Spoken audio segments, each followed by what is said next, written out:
ভাথানিয়া সরকারি প্রাথমিক বিদ্যালয় ও বহুমুখী দুর্যোগ আশ্রয় কেন্দ্র। এই আশ্রয় কেন্দ্র হচ্ছে ফেনী জেলার ছাগলনাইয়া উপজেলার পূর্ব ভাথানিয়া এলাকায় এটি একটি আশ্রয় কেন্দ্র।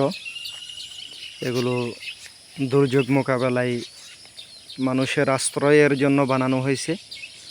আপনারা ফেনীর বন্যার কথা সবাই জানেন। এই ফেনীর বন্যা চলাকালীন এখানে অসংখ্য মানুষ, হিন্দু মুসলিম অসংখ্য মানুষ এখানে আশ্রয় নিয়েছে। কয়েক হাজার মানুষ এখানে আশ্রয় নিয়েছে। নিচতলায় এবং দ্বিতীয় তলায় মানুষের পশু পাখি গরু ছাগল আশ্রয় নিয়েছে। তৃতীয় তলায় ছাদে, মোট কথা হাজার হাজার মানুষ এখানে আশ্রয় নিয়েছে। অনেক বড়, বেশ বড়।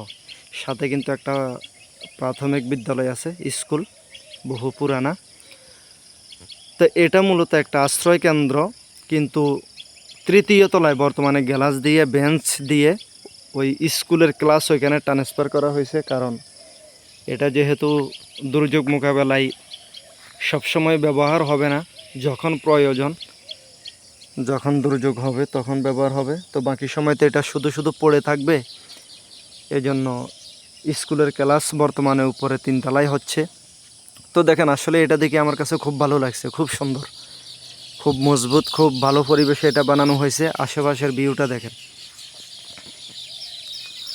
তা আমি মনে করি এরকম দুর্যোগ মোকাবেলার এই ভবনগুলা আমাদের ফেনী, নোয়াখালী, লক্ষ্মীপুর, এই হাতিয়া, এরপর হচ্ছে মানে এক কথায় নদী কেন্দ্রিক যে জেলাগুলো, এগুলোতে এগুলো প্রতি এলাকায় এগুলো হওয়া দরকার।